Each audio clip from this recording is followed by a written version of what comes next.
Good evening. Welcome to Option Center. It is Sunday evening, you guys. 3/6/22. Welcome. Thank you for being here. If you're new here, go down to that bottom right-hand corner, hit that Option Center logo, and subscribe. We're going to go through ES on multiple time frames. We have a lot going on. We're going to do a regular update today and not the weekend. I didn't have a chance to do that. So here we go. Don't forget, join us in the option, guys, if you want to check out this Discord. It's free.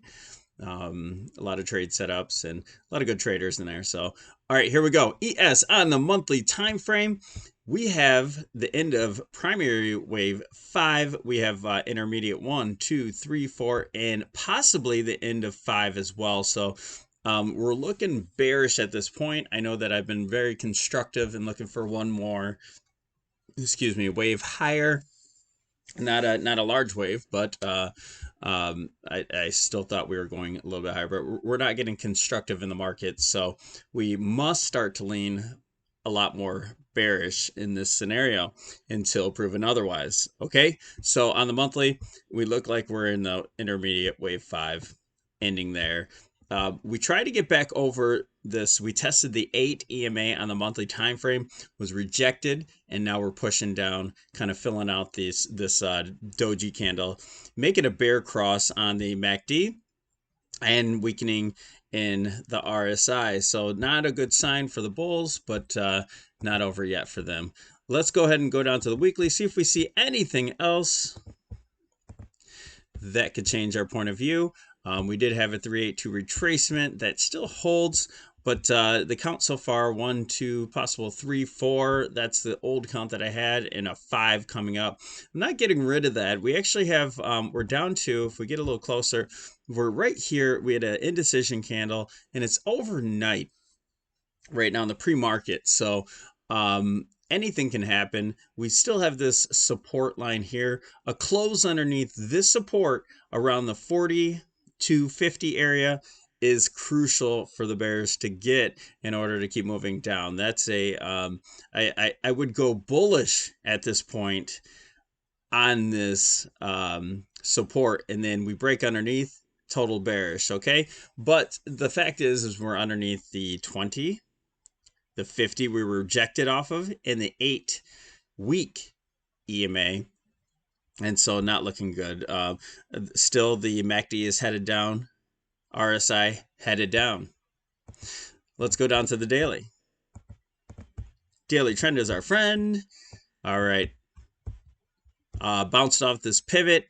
Made it a pretty big, a pretty substantial move, but wasn't able to close over this 8 EMA and keep it.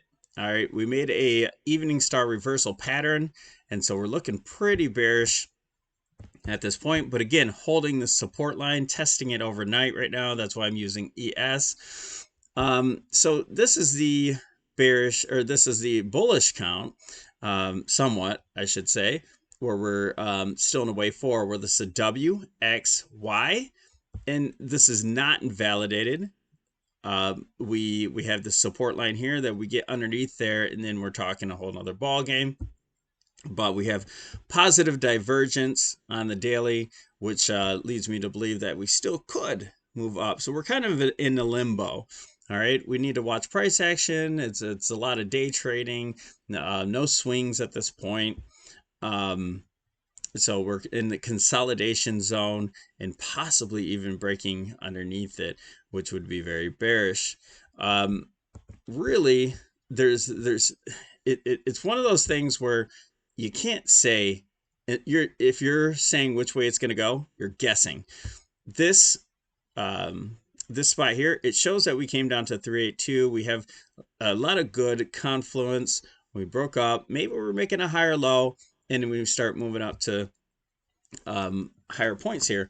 But going down to this last time frame, the 65-minute, kind of says a little bit different story. And that's only the fact that we're pushing off the 50% retracement from low to high here, and possibly even down to the 618. It can go even lower. There's no doubt about that. But We gap down. And whenever we gap down, it makes me kind of leery on what's going to happen. Usually these gaps on the pre-market, let me put that area here. Usually those fill pretty quick. Usually it's overnight that it actually fills itself out, but it has happened. I've seen it once where we held it for multiple days. Now, if that fills up, that means that we're probably going for that higher low that we're finishing off there, and we're going up for the finish of wave B. But right now, we honestly we have to consider the bear situation until we start getting constructive. So I'm going to go back to that. Sorry about that. I'm going to go back to the daily.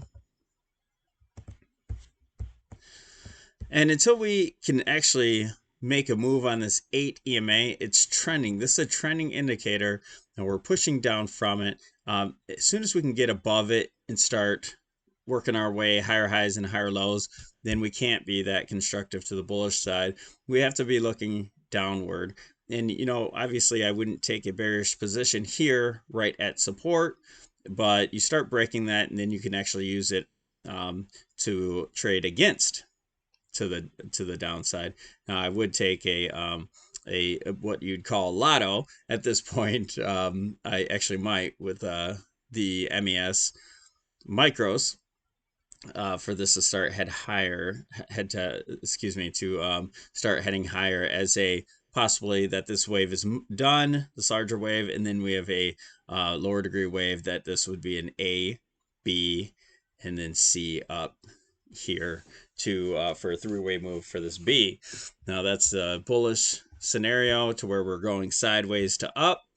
Let's go to SPX just to see what we have from the week ending last week. We came down to this major support area, so that's, you know, to me that looks really bullish on a chart.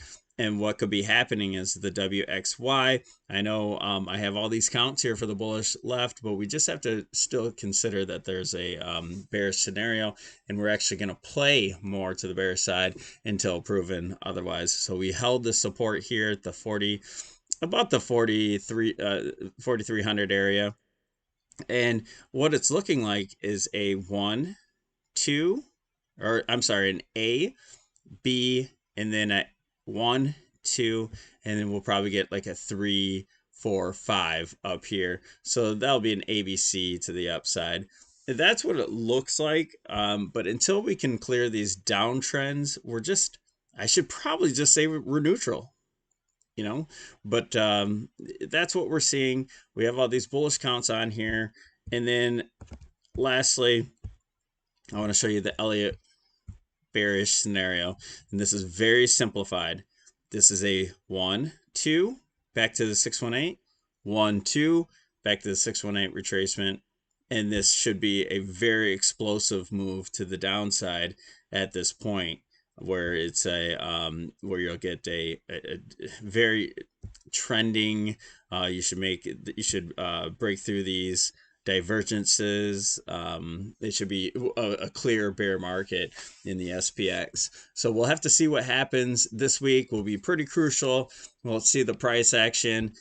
Any price action to the upside is clearly going to negate this 1, 2, 1, 2 scenario that we have here. So a lot of information from the market should happen this week, and we should be able to clear things up. So if you're new, you know, go ahead and hit that notification button, because we're going to go ahead and update these videos just about every single day. And we'll let you know when and if this is negated. Because if we're in a bear market and we're going to take a breather for, you know, 12, 18 months or more, then this is a 1, 2, 1, 2 setup that is going to go pretty nasty soon, like meaning next week. So stick around with us here at Option Center. We'll keep you updated. Thanks for joining us, and have a great week trading.